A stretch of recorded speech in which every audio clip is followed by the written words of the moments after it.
ప్రపంచాన్ని తన గుప్పిట్లో తీసుకుని విలయ తాండవమాడిన కరోనా మహమ్మారిని తలుచుకుంటేనే గుండెల్లో రైళ్లు పరుగులు పెడతాయి. ఈ మహమ్మారి కారణంగా పలు దేశాల్లో శవాల గుట్టలు ఏర్పడ్డాయి. మనిషిని మనిషి ముట్టుకోలేని దారుణమైన పరిస్థితులు చవి చూడాల్సి వచ్చింది. ఈ మాయదారి కరోనా కోరల్లో చిక్కుకొని అయిన వాళ్లు చనిపోతే కనీసం చివరి చూపులు కూడా చూడని దారుణమైన పరిస్థితులు దాపురించాయి. అయితే ఇప్పుడు అంతకన్నా డేంజరస్ బ్యాక్టీరియా మరో మహమ్మారిలా తరుముకొస్తోంది. కరోనా కంటే మోస్ట్ డేంజరస్ అయిన ఈ మహమ్మారి లక్షణాలు 2 రోజుల్లో కనిపిస్తే 10 రోజుల్లోనే మరణం ఖాయమన్నట్లుగా పరిస్థితులు తలెత్తాయి.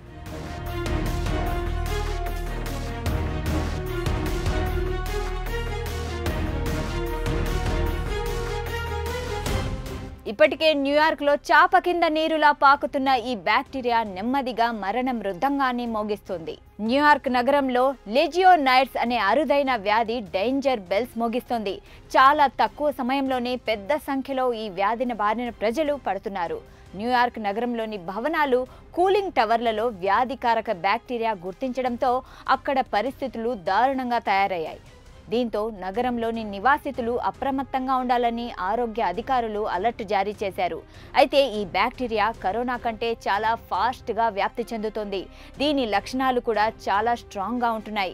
ఆ లక్షణాలు శరీరంలో గుర్తించిన 2 రోజులలోపే పరిస్థితులు పూర్తిగా చెయ్యి దాటిపోతున్నాయి.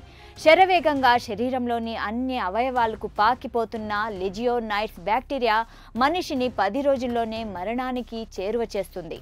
దీంతో అతివేగంగా వ్యాప్తి చెందిన ఈ డేంజర్ బ్యాక్టీరియా కారణంగా ఇప్పటికే సెంట్రల్ హార్లెమ్ నగరంలో 6 మరణించినట్లు వైద్య ఆరోగ్య అధికారులు వెల్లడించారు.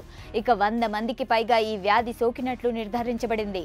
ఇది లెజియోనెల్లా బ్యాక్టీరియా వల్ల కలిగే అరుదైన వ్యాధి, తీవ్రమైన నిమోనియా అని న్యూయార్క్ నగర ఆరోగ్య శాఖ ప్రకటించింది.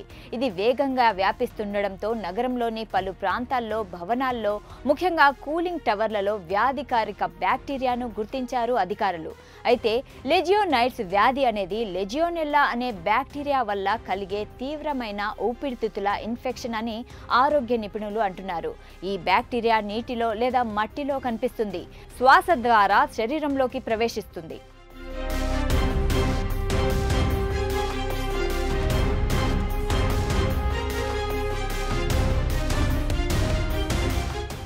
లెజియోనెల్లా బ్యాక్టీరియా తేలికపాటి ఫ్లూ లాంటి అనారోగ్యం అయిన పోంటియాక్ జ్వరం వచ్చే ప్రమాదాన్ని కూడా కలిగిస్తుంది.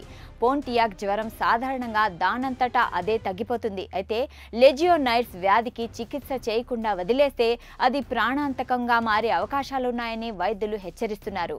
యాంటీబయాటిక్స్తో సత్వర చికిత్స వ్యాధిని నయం చేయగలదని వైద్యులు అంటున్నారు. కానీ కొంతమంది చికిత్స తర్వాత కూడా సమస్యలను ఎదుర్కొంటూనే ఉండే అవకాశాలున్నాయని అంటున్నారు. ముఖ్యంగా పిల్లలు, వృద్ధులు, బలహీనమైన రోగ నిరోధక శక్తి ఉన్నవారికి ఈ ఇన్ఫెక్షన్ వచ్చే ప్రమాదం ఎక్కువగా ఉంటుంది. అందువల్ల ఈ వ్యక్తులు ప్రత్యేక జాగ్రత్తలు తీసుకోవాలని వైద్యాధికారులు సూచిస్తున్నారు.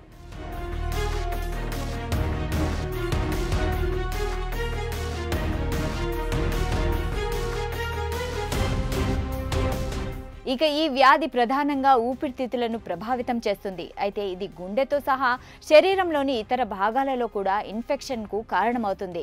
ఈ బ్యాక్టీరియా కూలింగ్ టవర్లు, వేడి నీటి ట్యాంకులు, హీటర్లు, ఫౌంటైన్లు, స్విమ్మింగ్ పూల్స్లో ఉండే అవి ఇన్ఫెక్షన్లను వ్యాప్తి చేస్తాయని నిపుణులు అంటున్నారు. ఆసుపత్రులు, నర్సింగ్ హోంలు, క్రిములు సులభంగా వ్యాప్తి చెందే ప్రదేశాలు, నివాసితులు ఇన్ఫెక్షన్లకు గురయ్యే ప్రమాదం ఎక్కువగా ఉంటుంది. మంచి పరిశుభ్రతను పాటించడం ద్వారా ఈ ప్రమాదాన్ని నివారించవచ్చని వైద్య నిపుణులు చెబుతున్నారు. ఇక ఈ డేంజరస్ బ్యాక్టీరియా న్యూయార్క్ నగరం దాటకుండానే ఉండేలా అన్ని జాగ్రత్తలు తీసుకోవడం జరుగుతుంది. ఈ బ్యాక్టీరియా బారిన పడిన వాళ్ళు ఐసోలేట్ అవుతున్నారు.